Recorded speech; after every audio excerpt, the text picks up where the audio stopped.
Boys, today I'm going to be showing you how to play the fried liver. It starts with, of course, the moves I just showed you.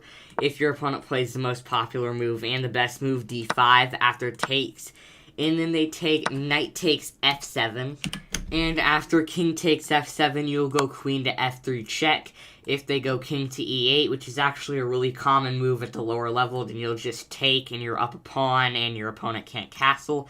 But if they go in, you'll have to put pressure on the knight, and then the best move for the opponent is knight to b4. The best move is actually to just castle here, getting the rook involved on e1 and possibly playing d4 in the future. But they cannot take the knight, because then you'll just take this knight with check and then move your rook. So they have to go c6. After that, then d4 is the best move, and if they take, which is a huge blunder, you will not even play rook to e1 right away. What you will do is play rook to e1 right away, of course.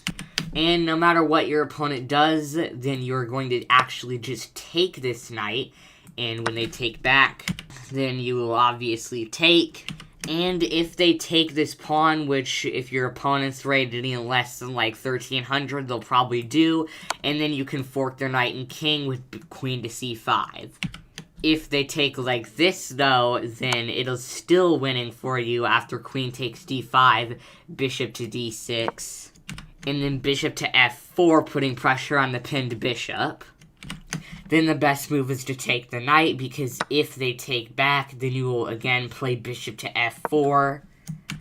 If they take the hanging rook, then you'll go queen d5 check, then king e8, and then rook takes e1 check.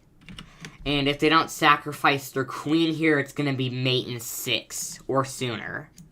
So in this position, out of the moves, if they move their king, then you will play bishop to f4, pinning the bishop. But if they move either the rook here or the queen here, then you will play queen to g4 check. Rook f8 is the best move, and then boom. After king c7, then you'll play knight d5 check, and if they go king b8 or king c6, then you will play queen takes d4. And you are simply just up 2 pawns, and the king is looking stupid. I'm going to get back to the other position later, but for now, let's look at some of the other things they can do here. Against the Dark Knight Gambit, play bishop takes f7 here, and then d3, and, well, pretty much that's where it ends. And if they take, well, then boom, boom, boom, and you win the queen, and then you can brag about it to your friends. And against queen e7, the best move is also to take with the bishop, king d8, and then bishop to b3 is the best move, and your position's just solid. The trickiest of the lines low is the Traxler counterattack. Against this, I would recommend still taking with the bishop, king to e7, still allowing the rook to go to f8. What I would do here, and the best move, is to consolidate with bishop to b3, although bishop to c4 is still a good move. And in this position, there is no bishop sacrifice. The best move is just to take, and even after rook to f8, you're just fine after d3. If this happens, just hide your king on g1, and there's really no more threats. And against either d6, queen e8, or rook f8, what you're going to do is still go d3. And against rook to f8, I would just go knight to f3 and then castle to avoid all the drama, and you're just up a pawn.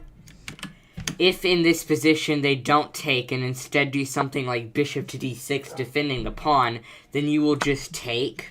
And after they take back, then rook to e1. And here, if they move the queen or the rook to any of these squares, then you will play queen to e2. But really, if you get into any position in this line, just be aware that if this knight ever gets not defended by the pawn or this, then you will have to take it to get the advantage. And ideally, you should also stay on the attack, like with pinning the bishop, because you are still down 2 points of material. And that is a fried liver explained in 5 minutes or less. Easy. Bye.